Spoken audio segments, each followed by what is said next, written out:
Bienvenidos, bienvenidas a Los Pasillos del Poder, el detrás de escena de la política argentina y la explicación de por qué pasa lo que pasa en su capítulo número 27. No se olviden de seguirnos, de activar la campanita en todos lados y por supuesto de recomendarnos y de viralizarnos.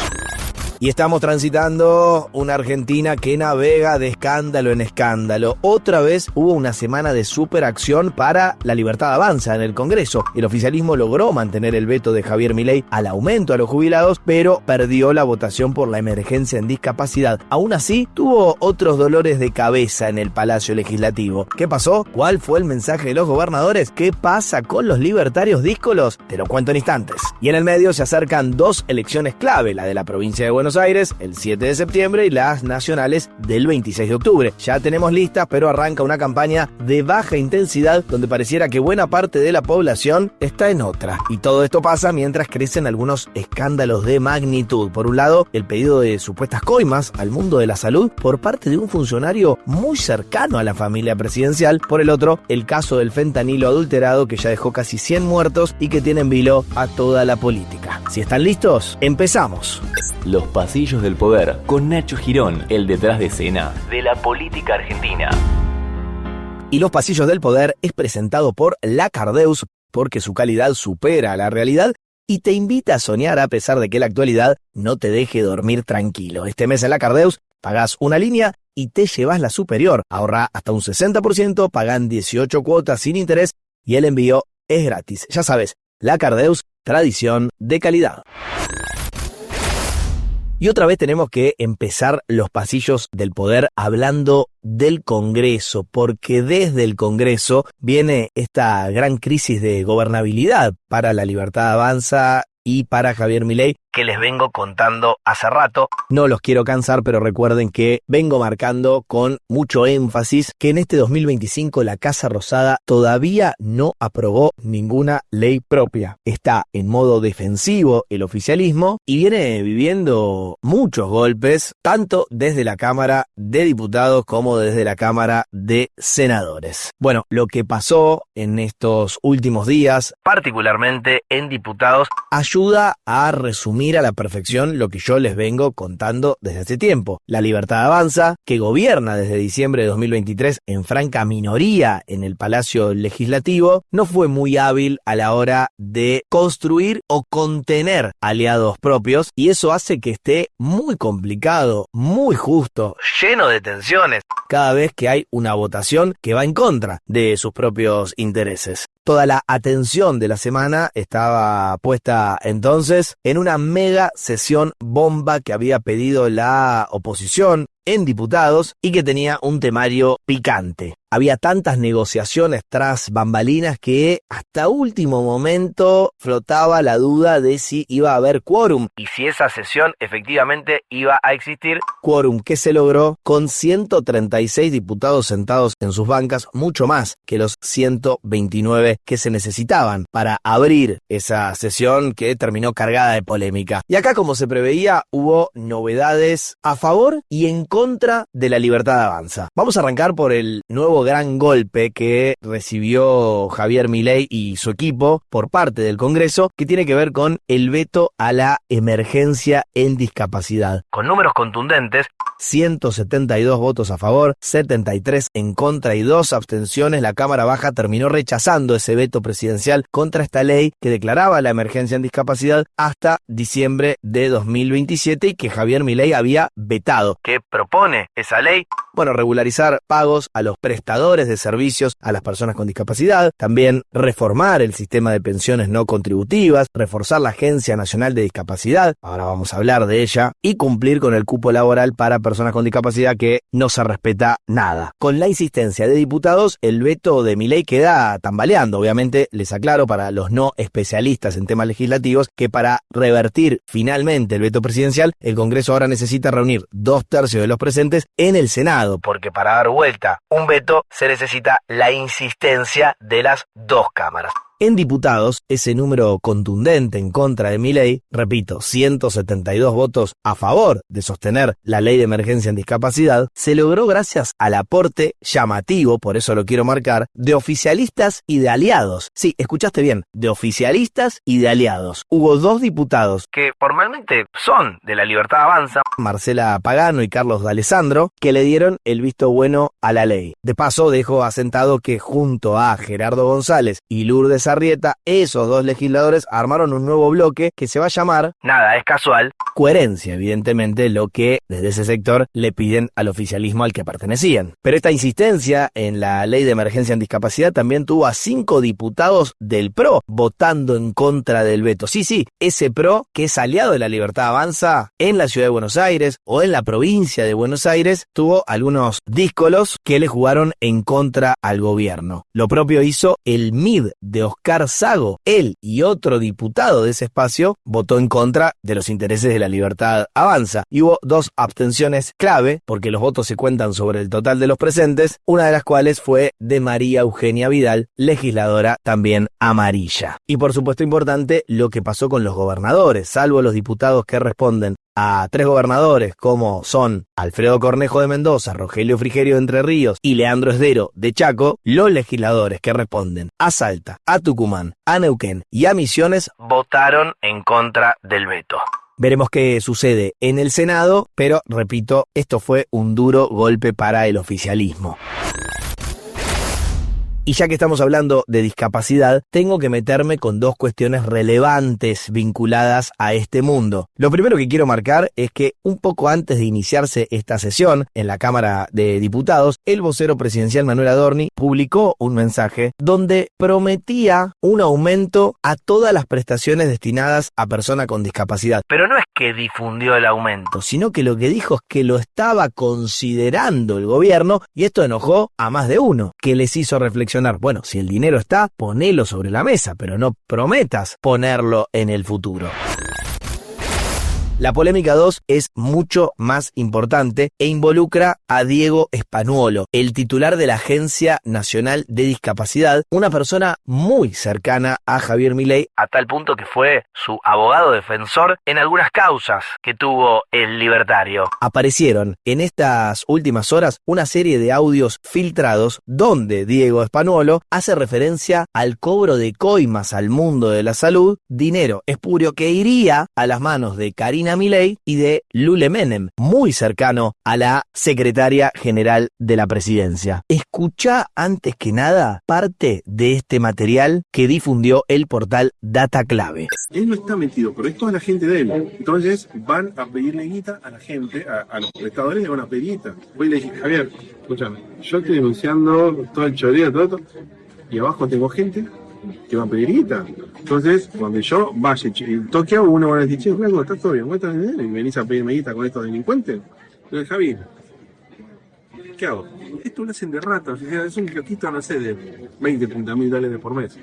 O sea, medio palo para arriba de medicamentos por mes.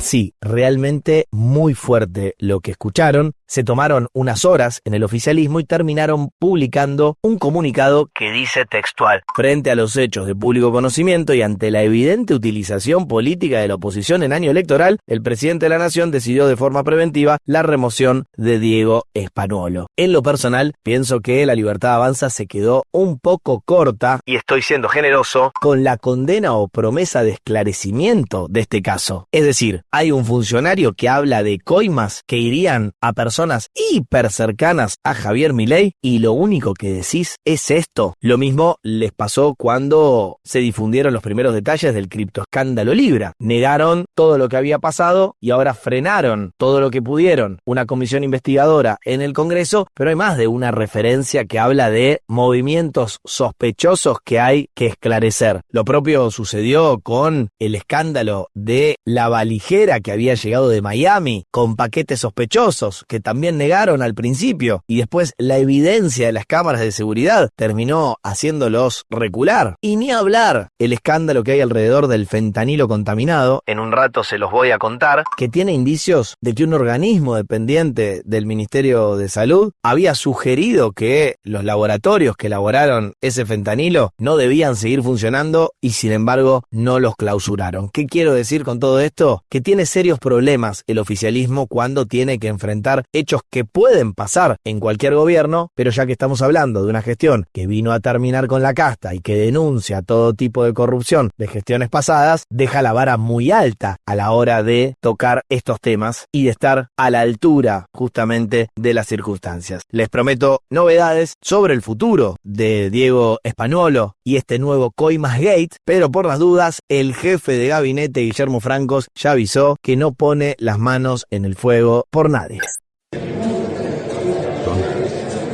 Están involucradas en estas declaraciones, vuelta a la justicia. Ministro, pone las manos en el fuego por ¿Usted cree en la inocencia de Karina Milei? No pongo las manos en el fuego porque el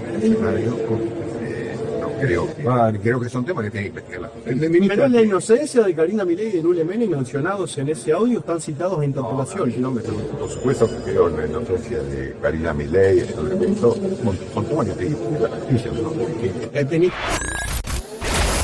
Voy a retomar el hilo de la sesión en la Cámara de Diputados después de haberles contado los detalles del primer dolor de cabeza que tuvo el gobierno allí en el Congreso. Aprovecho para contarles, ya que estamos hablando de dolores de cabeza, que en esa misma sesión se convirtió en ley el proyecto impulsado por los gobernadores que modifica la coparticipación de los llamados aportes del Tesoro Nacional, dinero que quieren las provincias y que por ahora el oficialismo no entrega.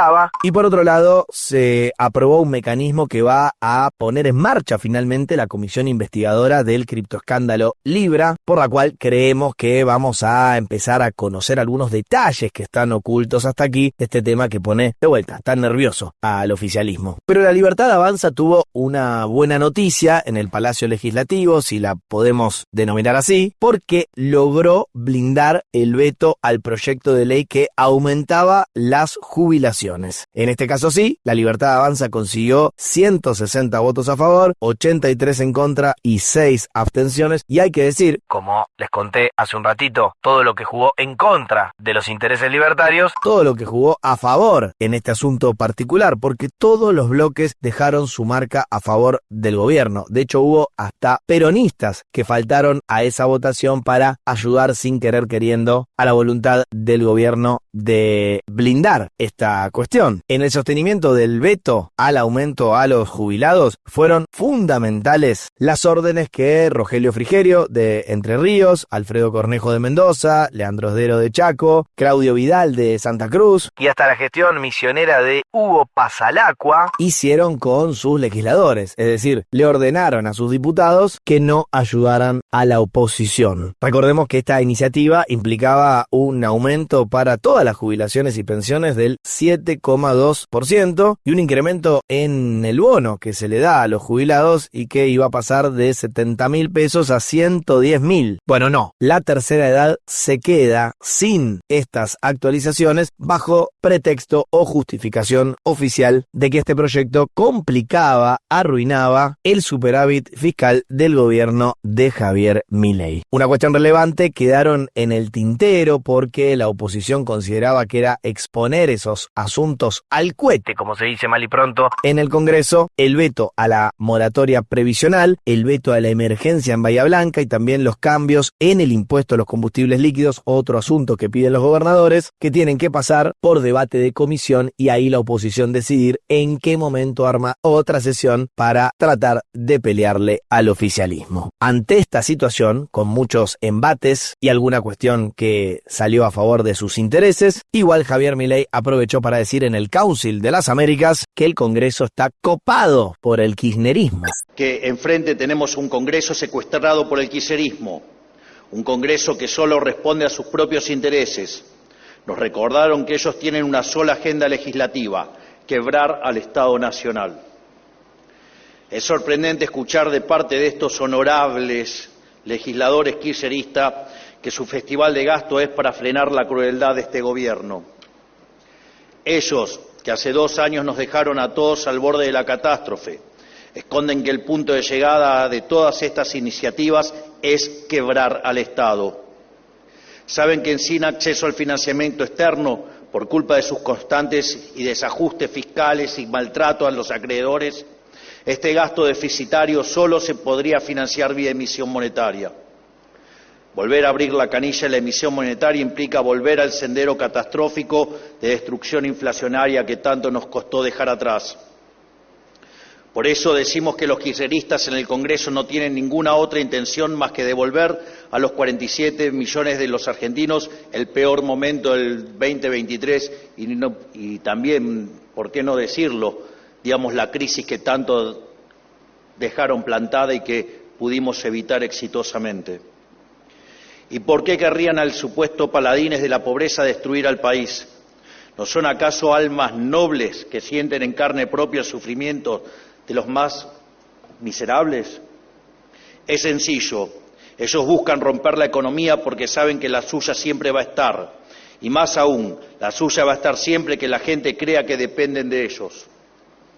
A ver si se entiende de una vez, al kirchnerismo no le importa arruinarle la vida a todos los argentinos de bien, con tal de ir contra nuestra gestión. Y es muy fácil de comprender por qué. Ellos no conocen en carne propia lo que es sufrir un país con inflación, un país con caos económico, sin oportunidades laborales y estancado sin horizonte alguno. Porque ellos siempre vivieron de la política y siempre se aumentaron sus propios sueldos a gusto, tan solo levantando la manito. Y una cuestión importante, ya que estamos hablando del Congreso, es que después de la sesión de diputados hubo otra sesión relevante en el Senado. 46 legisladores nacionales habilitaron quórum para otra sesión explosiva para la Casa Rosada, que tuvo 3 puntos centrales: la sanción de un presupuesto para las universidades, la declaración de la emergencia en la salud pediátrica por 2 años, con el telón de fondo de lo que está pasando en el Hospital Garrahan, y el rechazo a una serie de decretos firmados por el Poder Ejecutivo e impulsados por Federico Sturzenegger, que reformaron o pretenden cerrar organismos como Vialidad Nacional, el INTA o el INTI. Para muestra, dicen, sobra un botón. Así que alcanza con hacer doble clic en el rechazo y la eliminación de estos decretos de Sturzenegger que reducían, tengo que hablar en pasado, el tamaño del Estado. Es que por la votación del Senado, el presidente Javier Milei va a tener que revertir el ajuste, como les decía, en organismos clave. Además de Vialidad, el INTI, el INTA, va a tener que volver a sus funciones originales el Banco Nacional de Datos Genéticos, y hasta quedó anulado el DNU que limitaba las medidas de fuerza en la Marina Mercante. O sea, perdieron por todos lados en la Cámara Alta. Todo gracias a una mayoría opositora bastante amplia y plural que se armó con una suerte de alianza entre Unión por la Patria, el peronismo, la UCR y también partidos provinciales. Estos cambios, les quiero decir, tienen que aplicarse ya mismo, inmediatamente, porque los decretos se cayeron completamente y entonces estas dependencias, como Vialidad por ejemplo, tienen que recuperar sus atribuciones anteriores a la intervención del ministro de Desregulación. Y no hay chances de que justamente Federico Sturzenegger pueda volver sobre sus pasos porque, recordemos, el 8 de julio vencieron las facultades delegadas de la ley Bases. Bueno, pese a todo esto, que la verdad está más lleno de malas noticias para el oficialismo que de buenas, el ministro de Economía se tiene fe. Dice que hablamos de vendavales que van a terminar sucediendo porque, por supuesto, se imaginarán a los hombres y mujeres que tienen que traer dinero a la República Argentina, a los posibles inversores en nuestro país y al mercado todo, en algún punto. No les gusta nada que Javier Milei reciba tantos problemas por parte del Congreso Nacional. Pero un poco para transmitirles cómo lo vivimos nosotros. Ayer me preguntaba una periodista, ¿estás siguiendo los acontecimientos en el Congreso? Y le dije que no. Y me pone, me cuesta creerte. Es la verdad. Guille, que me conoce, puede dar fe. Pero realmente nosotros, particularmente en el equipo económico, o sea, nos lo tomamos como una situación más. Esto era algo que ya habíamos hablado con el presidente desde hace meses. El presidente nos había prevenido de esto allá por enero o febrero. En julio, agosto se van a venir con todo. Y no hay excusa para avanzar con el siguiente tema de los pasillos del poder. Podés poner de excusa que el ritmo político de Argentina te da dolor de cabeza o de panza, pero no tenés excusas a la hora de cuidar tu salud. Por eso esta parte de los pasillos del poder lo acompaña Medife, la cobertura con alcance nacional que te acerca a más de 60.000 profesionales. Camp Doctor, 24/7 y excelencia médica, todo con hasta 50% de ahorro. Asociate hoy llamando al 0810-122-0400 y cuida tu salud sin excusas. Y tenemos que hablar ahora de las elecciones nacionales del domingo 26 de octubre, que van a renovar la mitad de la Cámara de Diputados y un tercio del Senado, con el debut de la boleta única de papel en toda la República Argentina. Por eso ya empezaron las campañas para hacerte acordar que esta vez vas a votar distinto. Este 26 de octubre cambiamos el sistema de votación. Los argentinos elegimos con boleta única papel. Y votar con BUP es tan simple como elegir cómo querés pagar, marcar la opción correcta cuando haces un trámite o seleccionar una película para ver en casa. Sí, una sola boleta, todos los partidos. Elegís, marcás y votás. Más simple para votar, más libre para elegir. BUP, boleta única papel. Y desde el último episodio de los pasillos del poder, la gran novedad fue que finalmente se definieron todas las listas de candidatos de todas las provincias de la República Argentina para justamente renovar el Congreso. Imposible repasar las 24, pero quiero hacer algo de foco en el AMBA para que tengan los principales nombres en la cabeza. En la Ciudad Autónoma de Buenos Aires, que elige diputados, pero también es una de las 8 que elige senadores, la candidata justamente central para la Cámara Alta por los libertarios es Patricia Bullrich, acompañada del economista Agustín Monteverde. Y el principal candidato a diputado va a ser Alejandro Fargosi, un polémico de Twitter que fue seleccionado particularmente y personalmente por el propio Javier Milei. En la provincia de Buenos Aires, que solo elige diputados nacionales, el principal candidato, ya lo veníamos adelantando, es José Luis Espert, y Diego Santilli del PRO recién está en el puesto número 3 por la ley de cupo. El puesto número 2 siempre es una mujer, y de ahí vino la principal sorpresa de esa lista, que es la incorporación de Karen Reichert, una chica playboy de los años 90, cuyo nombre también fue acercado por el propio presidente. Dice justamente Javier Milei que elecciones nacionales mediante se va a venir un grito de liberación. Los bonaerenses tienen la ardua tarea de decidir entre seguir en la senda del progresivo deterioro o decirle que no a la mentira que el kirchnerismo viene vendiendo hace décadas. Este 7 de septiembre invitamos a los bonaerenses a entonar con nosotros un grito de liberación. Venimos a decir, kirchnerismo nunca más, pero esta es tan solo la primera de las batallas que restan en este año. Para las elecciones nacionales debe quedar claro que en la dicotomía entre salir adelante como país y volver al pasado no hay terceras vías, no existe un justo medio entre ambos modelos. Pasamos al repaso rápido de la definición de las listas peronistas, que en la ciudad de Buenos Aires propone a Mariano Recalde para renovar su banca en el Senado y a Itaí Hackman del sector de Juan Grabois como cabeza de diputados. En la provincia de Buenos Aires, una sorpresa de los últimos días, Jorge Tayana encabezando la lista de diputados nacionales con un Juan Grabois que quedó en tercer lugar, pero sin la presencia de Máximo Kirchner, de Sergio Massa y del propio Guillermo Moreno, nombres que habían circulado fuertemente en las últimas semanas y finalmente quedaron afuera. Tengo que decir, con mucho respeto a Jorge Tayana, que no es un candidato que entusiasme muchísimo, sino que fue el que encontraron las distintas tribus peronistas para ponerse de acuerdo después de todas las peleas interinas que les vengo contando ya hace tantos meses. Un dato simpático es que Axel Kicillof acercó un nombre vinculado al sindicalismo y que es el de Hugo Moyano, pero no el famoso líder de los camioneros, sino Huguito Moyano, uno de sus hijos más chicos, abogado él, y bastante diferente al padre porque, me cuentan en los pasillos del poder, tiene bastante vínculo incluso con empresas que su papá jamás hubiera pisado.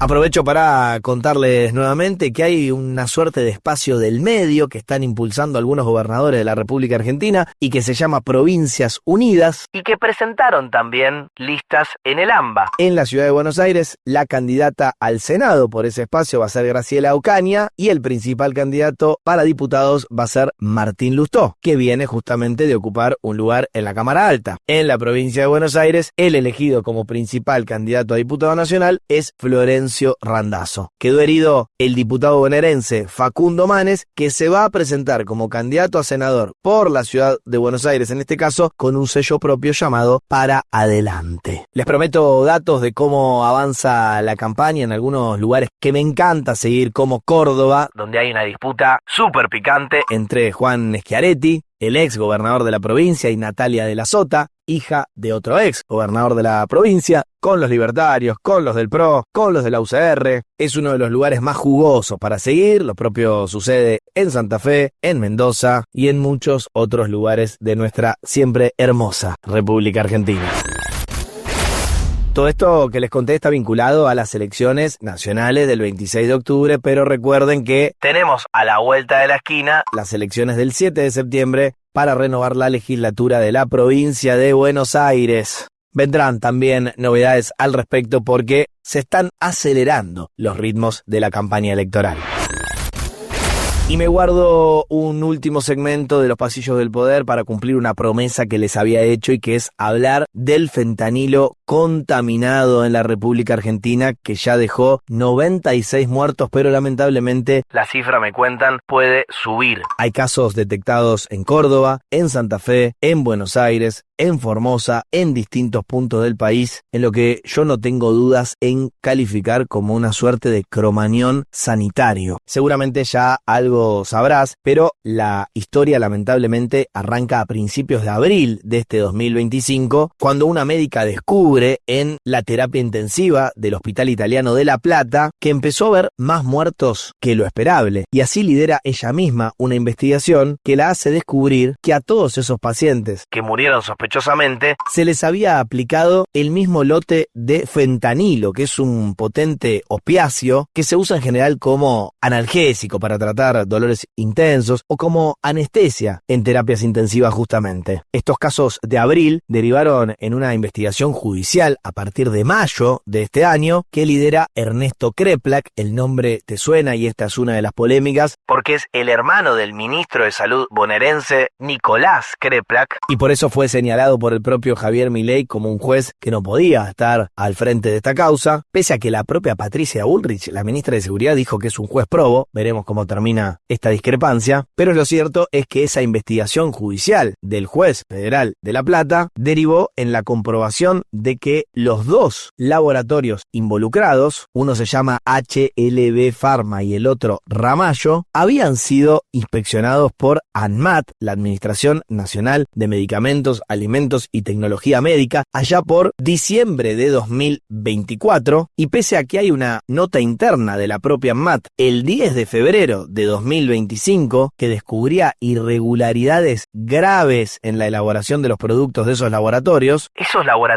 siguieron funcionando como si nada. Y así llegamos a abril y las extrañas muertes del Hospital Italiano de La Plata, pero incluso hay pruebas serias de que ya había habido muertes en febrero en el Hospital de Emergencia Clemente Álvarez de Rosario, Santa Fe. La pregunta es, ¿por qué, si se inspeccionó en diciembre de 2024 y la ANMAT alertó sobre las irregularidades de los laboratorios en febrero de 2025, ese mismo mes o en mayo se distribuyeron ampollas de fentanilo contaminadas por 2 bacterias sin que ninguna autoridad competente haya intervenido en el medio? He aquí toda la polémica de un caso grave que nos lleva a contar que en las últimas horas todo esto derivó en la detención de Ariel García Furfaro, habrás escuchado el nombre, uno de los dueños de estos laboratorios, apresado junto a sus 2 hermanos, su madre y otros directivos de las empresas. Para empiojar aún más el asunto, tanto, hay dirigentes, como la diputada del PRO, Silvana Giudici, que marcan que García Furfaro tiene vinculaciones con el kirchnerismo, aunque García Furfaro dice que esas vinculaciones son de uno de sus socios, Andrés Quinteros, ex diputado provincial del Frente de Todos, a quien habría echado de los laboratorios, y es por eso, siempre según la versión de Furfaro, que habría cometido un sabotaje y contaminado las ampollas de fentanilo a propósito. Por las dudas aclaro que nada de esto todavía consta en la justicia. Ahora, en el Congreso, lo quiero decir, con apoyo de bloques muy variados que incluyen al propio peronismo, se acaba de crear una comisión investigadora que pueda aportar más datos sobre esta verdadera tragedia que está enlutando a nuestro país. Y así llegamos al final de otra, cargadísima edición de Los Pasillos del Poder, el detrás de escena de la política argentina y la explicación de por qué pasa lo que pasa. Síganos, recomiéndennos, activen campanita y no se olviden que nos encontramos la semana que viene. Chao.